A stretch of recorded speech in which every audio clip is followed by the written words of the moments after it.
हमसे जुड़े रहने के लिए हमारे YouTube चैनल को सब्सक्राइब करें और नई वीडियो की नोटिफिकेशन के लिए बेल आइकॉन को दबाएं। अगर आप ये वीडियो Facebook पर देख रहे हैं तो लाइक जरूर करें और ज्यादा से ज्यादा शेयर करें। धन्यवाद। तो पुण्यात्माओं, अब हम आगे बढ़ते हैं। तो परमेश्वर हमें क्या बताना चाहते, वो परमात्मा हमें क्या बनाना चाहते हैं और हम किस दिशा में जा रहे हैं, हम किस भीड़ का हिस्सा बन रहे हैं, हम क्यों अकाल मौतों का कारण बन रहे हैं, क्यों हम उस गुरुदेव की बेइज्जती और उनकी बदनामी का कारण बन रहे हैं। आप सबको ध्यान होगा, लगभग 15 से 20 दिन पहले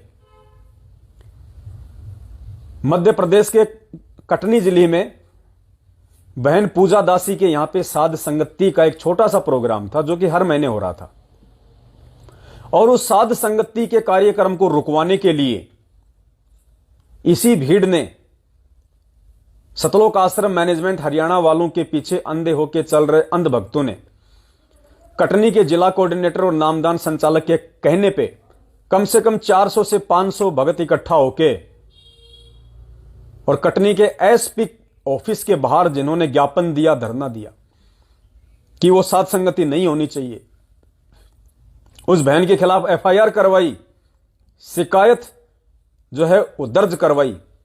500 अंध भक्तों ने इकट्ठा होके मती मारी गई थी इनकी। उस समय दास की आत्मा बहुत दुखी हुई इनकी अज्ञानता और मूर्खता देख के।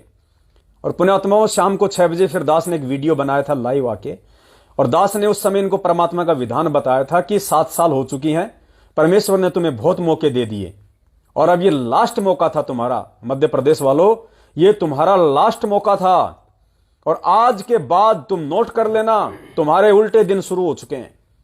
आज के बाद तुम्हारे भाग्य में मौत है तो मौत मिलेगी। आज के बाद परमेश्वर का पंजा तुम्हारे सिर से ऊपर उठ चुका है और आज के बाद तुम्हारी दुर्गतियां होंगी, क्योंकि तुमने उस परमेश्वर की आत्माओं को सताया है, उस बहन का तुमने दिल दुखाया है।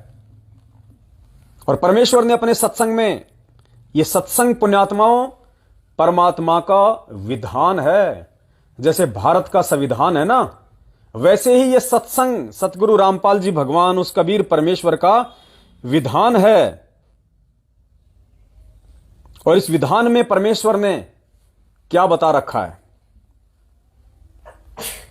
स्पष्ट कर रखा है गुरुदेव ने कि तुम 2 भगत हो और एक भगत आपको कुछ भी नहीं कहता है और दूसरा भगत यदि उसको बेवजह दुखी करेगा, उसको परेशान करेगा, उसकी आत्मा दुखाएगा, तो गुरुदेव ने कहा कि बेशक वो दूसरा भी वो भगत है जो बेवजह परेशान कर रहा है, परमात्मा उसका बक्कल उतारेगा, बक्कल, और जो भगत है उसकी परमात्मा रक्षा करेगा। ये विधान है परमेश्वर का। और अब वो ही शुरू हो चुका है। हजारों की संख्या में तुम कोरोना में मरे और अब तुम्हारे सत्संगों में आके काल तुम्हें उठा के लेके जा रहा है, तुम्हारी कनपट्टी में गोलियां मार रहे हैं लोग। सत्संग में भगवान का वास होता है और ये कोई हनुमान जी की भक्ति नहीं कर रहे हम, जिसको मालूम नहीं पड़ेगा कि मेरे कहां कहां सत्संग हो रहे हैं, मेरे कौन से भगत पे आपत्ति आने वाली है। ये अंतर्यामी है, अंतर्यामी एक आप आत्म के आधार, जो तुम छोड़ो हाथ तो मैं कौन उतारे पार। इस अंतर्यामी को उसी समय मालूम था सतगुरु रामपाल जी भगवान को। किस समय? जब वो आरएसएस वाला, बजरंग दल वाला ये सोचकर कि आज मुझे वहां जाके 1-2 को मुझे मारना है, जब वो अपने घर से बंदूक लेके चला था, उसी समय से उस परमेश्वर सतगुरु रामपाल जी भगवान को मालूम था। और वो इतना समर्थ परमात्मा है, अगर वो ना चाहे तो सूरज 1 सेकंड भी आगे नहीं बढ़ सकता, स्तब्ध हो जाएगा। वो हिसार जेल में बैठा हुआ परमात्मा चाहे तो पूरी दुनिया को पत्थर की मूर्त बना सकता है, हिल नहीं सकते, ये डुल नहीं सकते। तो उस परमेश्वर को जब सब कुछ मालूम था, तो उस परमात्मा ने मंदसौर के सत्संग में वहां के जिला कोऑर्डिनेटर को अकाल मौत क्यों मरने दिया, क्यों नहीं रोका उस आरएसएस वाले को? उसका रीजन यह है, जो तुम लोग उस परमेश्वर की मर्यादाओं को लांघ चुके हो, उस परमेश्वर के वचन को तुमने तार तार कर दिया है, तोड़ दिया है, अपने पैरों के नीचे रौंद दिया है।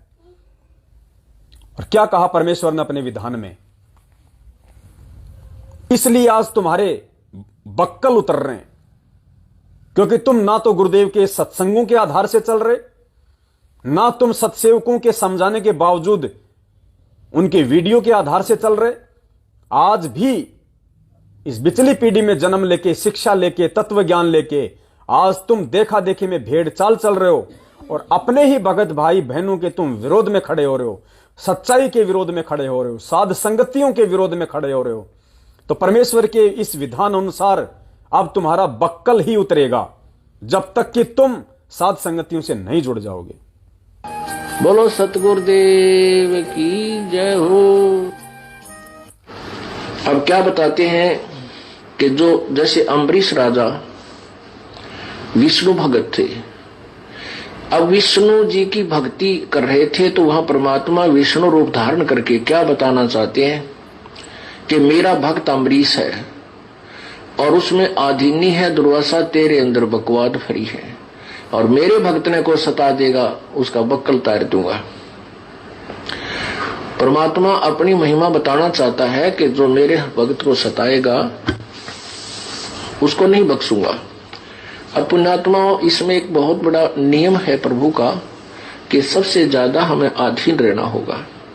आप दो भक्त हैं, दोनों ने उपदेश ले रखा है और तुम आपस में झगड़ा करते हो और एक भक्त कुछ नहीं कहता, दूसरा उसको नाजायज परेशान करने की चेष्टा करता है, तो परमात्मा उस जो भक्त की रक्षा करेगा। वो भी बेशक भक्त है, जो बेमतलब बकवाद करके दूसरे को तंग कर रहा है भक्त को, तो उसको हानि पहुंचाएगा, जबकि दोनों भक्त ही है। तो इन नियमों को तोड़ने से भी परमात्मा हमारे से दूर होता है और हम अभगत बन जाते हैं। इन नियमों को तोड़ने से भी परमात्मा हमसे दूर होता है और हम अभगत बन जाते हैं। पुण्यात्माओं, ये बंदी छोड़ का विधान है, यही सतगुरु रामपाल जी भगवान का असली संविधान है। इस संविधान को खुद सतगुरु रामपाल जी भगवान भी चेंज नहीं करेंगे, तो फिर क्या औकात है हम दो कौड़ी के जीवों की, जो हम इस परमेश्वर के विधान को ठोकर मार के और इस भक्ति मार्ग पे आगे बढ़ के मोक्ष प्राप्त कर लेंगे। जैसा परमेश्वर ने बताया कि बक्कल उतरेगा, और आज सतलोक आश्रम मैनेजमेंट हरियाणा वालों का आए दिन बक्कल ही उतर रहा है।